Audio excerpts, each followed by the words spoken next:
기도합니다. 거룩하신 아버지 하나님 감사합니다. 지난 3일 동안도 우리를 지켜주시고 보호하시고 연말 연시를 지나면서 아버지 하나님 여러 가지 일들을 우리가 겪으면서 살았지만 하나님께서는 우리를 보호하시고 또한 생명의 말씀 앞으로 인도하심을 감사드립니다. 아버지 하나님 이 시간에도 성령님께서 함께 하셔서 말씀을 선포하는 자나 듣는 모든 자들에게 충만하시고 기름 부어 주시옵소서. 오직 하나님께만 마음을 쏟을 수 있게 하시고 마음을 드릴 수 있는 복되고 귀한 시간으로 인도하여 주실 것을 믿사옵고 감사드리며 예수님의 이름으로 기도드리옵나이다. 아멘. 오늘은 인간의 타락이란 제목으로 여러분들과 함께 말씀을 나누겠습니다. 먼저 본문 말씀을 보겠습니다. 창세기 1장 28절을 봅니다. 하나님이 그들에게 복을 주시며 그들에게 이르시되 생육하고 번성하여 땅에 충만하라. 땅을 정복하라. 바다의 고기와 공중의 새와 땅에 움직이는 모든 생물을 다스리라 하시니라. 아멘. 여기 아담은 하나님의 형상대로 지으심을 받은 하나님의 자녀입니다. 분명한 인간의 정체성이 있습니다. 또 공중의 새와 땅에 움직이는 모든 생물을 다스리게도 하셨고요. 인간의 분명한 정체성은 아담과 하와와 그 후손에게 준 책임입니다. 여기서 말씀하시기를 생육하라고 하셨고요. 또 번성하라고 하셨고요. 땅에 충만하라 하셨고요. 땅을 정복하라 하셨고 모든 생물을 다스리라고 이렇게 말씀을 하셨습니다. 정확하게. 그럼 하나님의 동력자 역할을 부여하신 것이죠. 그리고 여기에 사탄을 풀어놓으신 것입니다. 즉 사탄을 풀어놓은 건 경고죠. 선악도 경고를 하실 때 하나님께서 말씀하십니다. 선악을 알게 하는 나무의 실과는 먹지 말라고 분명히 말씀했습니다. 경고했어요. 하나님의 말씀을 우리에게 주셨지만 자주 보지 않으면 잊어버리기 때문에 자주 보라고 하십니다. 보기만 하고 먹지 말라고 했어요. 그것이 피조물의 한계성이기 때문에 신명기 6장 5절로 9절 말씀을 봅니다. 너는 마음을 다하고 성품을 다하고 힘을 다하여 내 하나님 여호와를 사랑하라. 오늘날 내가 네게 명하는 이 말씀을 너는 마음에 새기고 내 자녀에게 부지런히 가르치며 집에 앉았을 때든지 길에 행할 때든지 누웠을 때든지 일어날 때든지 이 말씀을 강론할 것이며 너는 또 그것을 내 손목에 메어 기호를 삼으며 내 미간에 붙여 표를 삼고 또 내 집 문설주와 바깥문에 기록할지니라. 아멘. 인간의 분명한 정체성은 아담과 하와에게 준 의무와 권리, 일입니다. 역시 모세에게 준 명령도 살펴보면 첫째 말씀을 사랑하라고, 두 번째 마음에 새기고, 그 다음에 가르치며 강론하며 표를 삼고 기록하라라고 말씀을 하십니다. 선악을 알게 하는 나무를 계속 자주 보아야만 선과 악을 분별할 수 있는 지혜를 얻고 성령님도 깨닫고 악령도 깨닫고 그들의 성품과 정체성과 모든 계획을 깨달을 수 있는 것입니다. 또 하늘의 비밀도 깨달을 수 있고요.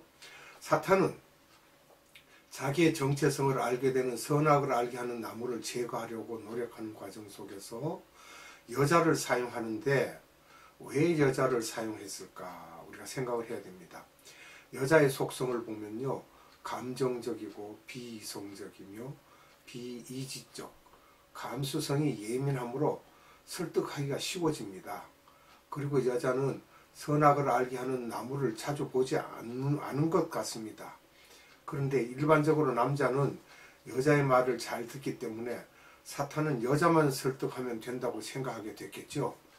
이런 유혹이 왔을 때 하와가 한 발 물러서서 남편에게 묻고 오겠다고 했으면 괜찮았을 텐데 남편에게 말하지 않는 것이 하와의 실수지만 그 당시는 부계 사회이기 때문에 그 책임을 분명히 남편이 질 수밖에 없습니다. 창세기 2장 20절로 24절에 여자는 남자의 관계에서 돕는 배필로 주었으나 여기서는 방해자가 되었던 것이죠.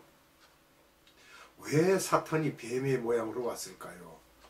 영적 차원에서 보면 루시퍼는, 즉 사탄이죠. 루시퍼는 영의 차원에서는 영물이기 때문에 동물인 뱀이 원래는 영물이 아닌데 루시퍼가 차원을 낮추어 뱀을 사용했다라고 볼 수 있습니다. 우리가 이 차원에 대한 이야기를 하는데 점 하나를 지금 1차원이라고 하고 점과 점이 연결이 되면 두 개의 점을 이은 거죠. 평면 물질의 세계에서는 그것을 2차원이라고 합니다. 3차원은 입체적입니다.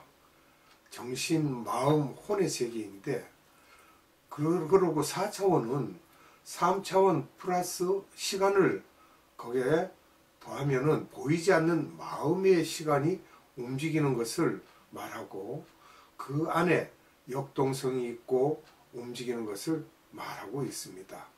이 세계까지는 인간이 학문을 통해 알 수가 있습니다. 4차원까지는. 그런데 하나님의 차원은 앞에 이 차원에 대한 이야기보다 높은데 몇 차원이라고 말할 수 없습니다. 요즘은 10차원까지도 인간이 볼 수 있다고 하기도 말을 하는데 그 대표적인 사람이 아인슈타인의 상대성 원리죠. 그것을 발견하고 말하는데 우리는 그것까지도 할 수가 없습니다. 아인슈타인의 말을 빌리면 인간이 상상하는 시간과 공간이 절대적 영원한 존재가 아니며 상대적으로 제한된 존재다. 오직 창조주만이 이 광대하고 무한한 공간과 시간을 주관할 능력이 있는 영원한 전능자이다라고 이야기하고 있습니다. 그러면 차원의 세계는 높은 차원의 존재가 낮은 차원으로 내려오기는 쉽습니다. 그래서 예수님이 인간 차원으로 내려오셨는데 예수님이 무한 차원에서 4차원의 수준으로 내려오신 것이죠. 우리가 성령의 깊은 조명을 받으면 영의 눈을 뜨고 4차원보다 더 높은 차원의 영계를 볼 수가 있습니다. 종려주일에 예루살렘에 입성하는 예수님께서 말씀하신 내용들이 누가복음 19장 28절로 40절에 나오는데 그 40절에 말씀하시기를 이 사람들이 잠잠하면 돌들이 소리 지르리라고 하십니다. 하나님의 영은 저 차원의 무생물 등과도 대화할 수가 있다는 것이죠. 발람이 나귀와 대화하는 장면들도 있죠. 민수기 22장 28절에요.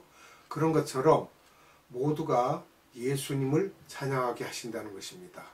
시편 96편 1절입니다. 새 노래로 여호와께 노래하라. 온 땅이여 여호와께 노래할지어다. 아멘.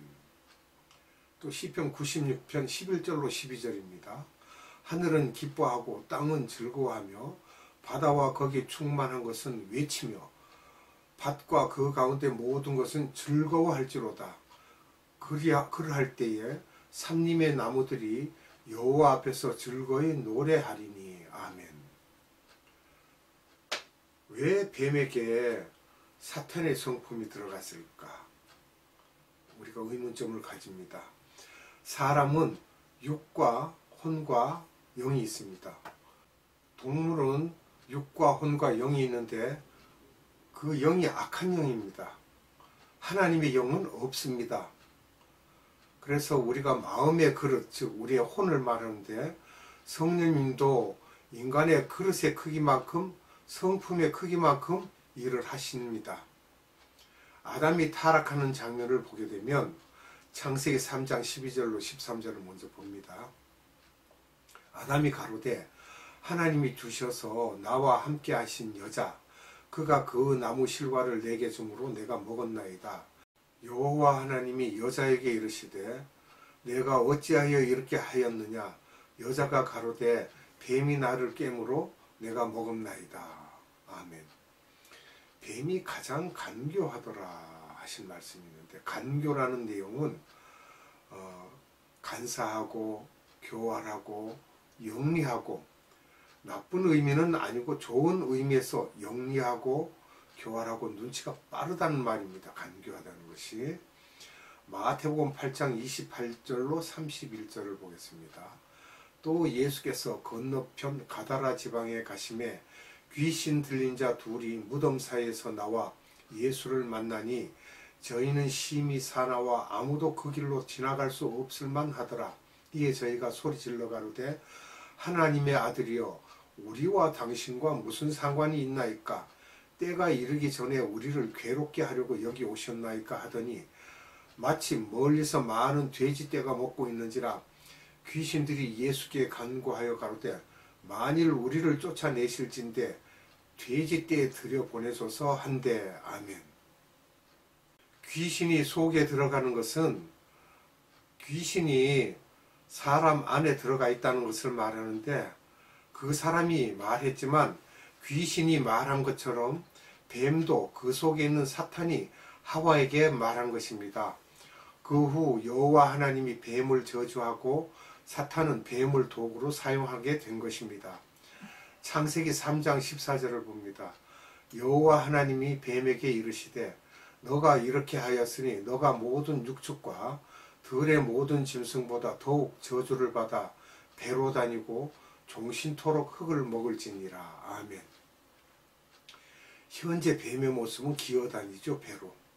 저주 받기 전에 뱀의 모습을 우리가 한번 상상을 해보면 땅에 기지 않고 아마 자유롭게 왔다 갔다 한 것 같아요. 공중으로 날아다녔을 것으로 추측을 하고 있습니다.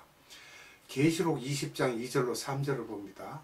용을 잡으니 곧 옛뱀이요 마귀요 사단이라 잡아 1000년 동안 결박하여 무저갱에 던져 잠그고 그 위에 인봉하여 1000년이 차도록 다시는 만국을 미혹하지 못하게 하였다가 그 후에는 반드시 잠깐 놓이리라. 아멘.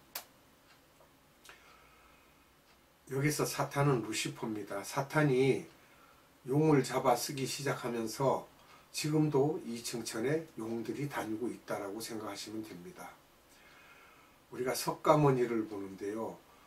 보리수 나무 아래서 혼의 부분을 발전시키면서 연기에 들어가서 용들이 가득한 것을 보고 그 용이 석가를 돕기 시작하면서 석가가 용을 섬기게 하여서 불교가 시작되었다라고 봐야 됩니다. 악령의 세계를 보고 도움을 받는 거죠. 우리나라의 유명한 큰 스님이라고 하는 사람이 자기도 섬긴 것이 사탄이었다고 했어요. 각 나라 종교와 뱀과의 관계를 우리가 살펴보도록 합니다. 불교는 대표적 나라가 중국입니다. 그 나라가 용의 나라죠. 고대 이집트를 보면 그 로마의 사원들 이런 데서 보면 세라피스라고 하는 신이 있습니다. 온몸을 뱀이 감고 있습니다. 힌두교를 보면 다신교인데 가장 높은 세계 신이라고 하는데 머리에 많은 뱀을 감고 있습니다. 신전 어디에 가나 용, 코브라, 뱀 종류도 여러 가지로 섬기고 있습니다. 또 중남미 인디안들은요 마야 제국의 마야스 신을 섬기는데 그것도 역시 뱀들의 신입니다. 히랍과 스칸디나비아는 그 바이킹 족속이죠. 그들도 섬기는 것이 미드가드라고 해서 섬기는 것이 뱀입니다. 또 태국을 보면요. 태국, 캄보디아, 미얀마 거기에는 나가스 신이라고 하는데 그것도 역시 뱀입니다. 히랍 신화에 보면은 지구를 상징하는 계란이 있는데 계란 사방에 뱀이 감겨 있습니다. 뱀이 인간에게 구원자 역할을 한다고 믿고 있는 거죠. 지구를 뱀으로 감아놓아 그런 상태입니다. 그 다음 고대 그리스 사원을 보면요. 전부 뱀들로 되어 있습니다. 그 다음에 의술의 신이라고 하는 그러한 그 신도 카투세스라고 하는데 뱀이 병을 고쳐준다라고 믿고 있어요. 그 카투세스를 상징적으로 믿고 있으므로 사도의 지팡이 평화와 구원의 상징으로도 그것을 사용하는데 다 뱀이 감겨 있습니다. 막대기에 뱀을 감아놓은 그런 마크를 가지고 있고요. 오늘날 의과대학 졸업식 때 고대 그리스의 의사인 히포크라테스는 BC 460년에서 377년 사이죠. 히포크라테스는 의사의 대부라고도 하는데 히포크라테스 선서를 하는데 그 내용은 나는 아폴로, 에스큐라피우스, 히게야, 파나시아 모든 신과 여신들에게 선서하오니 이 신들의 도움으로 의술 활동을 잘 한다며 선서를 하게 됩니다. 우상에게 바쳤던 음식을 알고도 먹으면 하나님의 제1계명을 위반하는 것이 되게 됩니다. 오늘은 여기까지 말씀을 하고 마치겠습니다. 기도합니다. 참사랑이신 아버지 하나님 감사합니다. 오늘도 우리에게 생명의 말씀을 주셔서 하나님과 사탄 또는 하나님은 어떠한 차원에 계신지 우리는 다 측량할 수가 없습니다. 하나님은 무소부재하시고 그 차원이 무한 차원에 계신 분이기 때문에 우리는 알 길이 없사오나 하나님께서 우리에게 지혜를 주시고 하나님이 계신 것을 볼 수 있도록 은혜 베푸심을 또한 감사드립니다. 그 나라에 살던 아담과 하와가 범죄함으로 인하여 우리가 타락된 인생으로 나락에 빠져 살고 있습니다. 우리 인생은 용광로 속과 같은 속에서 살고 있사오니 아버지 하나님께서 우리에게 구원의 손길을 펴지 않으셨으면 우리는 영원히 살 길이 없었을 텐데 예수 그리스도를 이 땅에 보내주셔서 우리를 구원의 길로 인도하신 하나님께 무한한 감사와 찬양과 영광을 올려드립니다. 이 모든 말씀 우리 구주 예수 그리스도 이름으로 감사드리며 기도드리옵나이다. 아멘. 주님 가르쳐준 기도로 예배를 마칩니다. 하늘에 계신 우리 아버지, 아버지의 이름을 거룩하게 하시며 아버지의 나라가 오게 하시며 아버지의 뜻이 하늘에서와 같이 땅에서도 이루어지게 하소서. 오늘 우리에게 일용할 양식을 주시고 우리가 우리에게 잘못한 사람을 용서하여 준 것 같이 우리 죄를 용서하여 주시고 우리를 시험에 빠지지 않게 하시고 악에서 구하소서. 나라와 권능과 영광이 영원히 아버지의 것입니다.